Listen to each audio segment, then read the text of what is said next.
There is so much that symmetry can teach us about balance. When you look at an image that has total symmetry, it is also perfectly balanced. The more symmetry you have in a painting, the greater the amount of balance. This is important information because this means that we can use symmetry to add balance to our artwork. Symmetry is perfect balance, so if you want more balance, you just add more symmetry. This sounds easy, but this is something that can be done in subtle and sophisticated ways. We don't have to expand the canvas and duplicate the content. That process is extremely useful, but there are other ways. Symmetry can teach us how to balance our composition.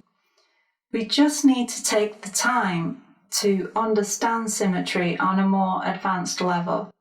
Symmetry can be a subtle part of the process. Hidden from the viewer, it is a part of the artist's understanding of how to balance a composition.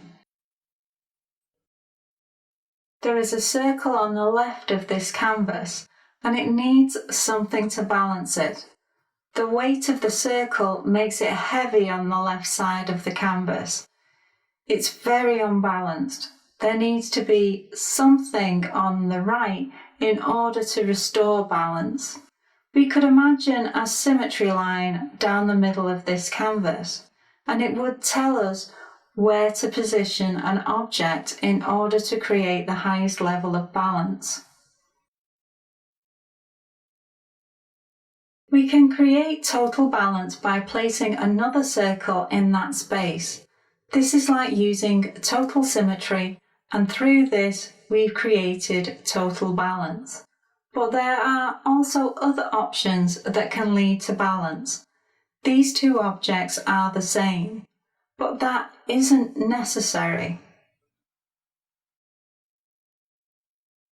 We can use what we've learned from our exploration of partial symmetry.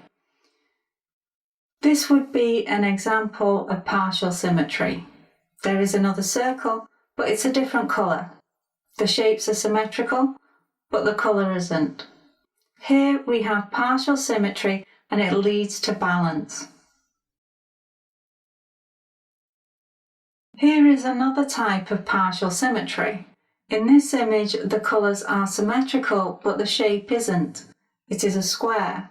I've made the shape smaller than the circle, so they have roughly the same amount of colour. The area of both shapes is roughly the same. The area of each shape could be seen as being almost symmetrical. It doesn't need to be a square. We are looking for something that is equal to the circle. There are other basic recognizable shapes that would fit into that area. However, we don't even need it to be a recognizable shape. It can be a random abstract shape that opens the image up to a greater amount of possibilities.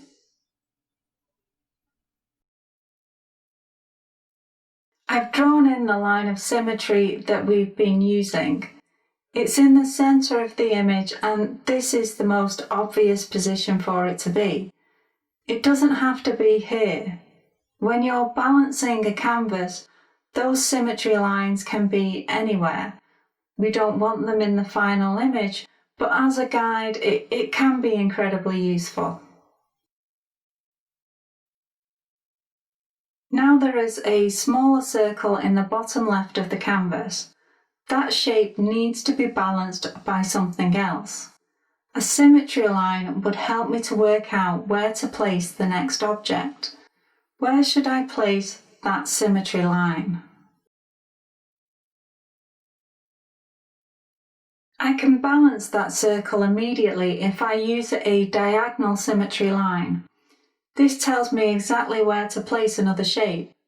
This takes me straight to a high level of balance, yet it leaves me with very little to react to. When there is imbalance on the canvas, you can respond to that imbalance. I could try something else. I've chosen to use a horizontal symmetry line, and this balances the canvas vertically, but not horizontally. The new shape creates a level of balance, but more is required. The left side of the canvas has two objects and the right side has nothing. There is still a high level of imbalance.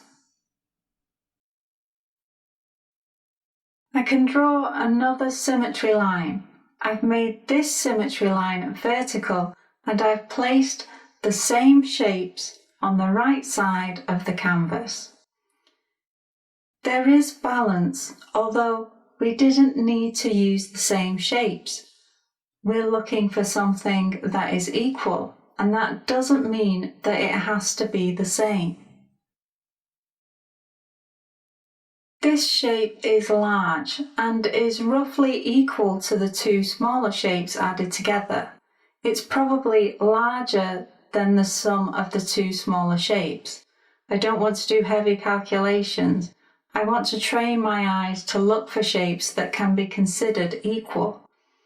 This is something that we can use when creating a piece of artwork. Symmetry can be used as part of the process, although you might think that it would be difficult to consider symmetry during the entire process of creating a piece of artwork.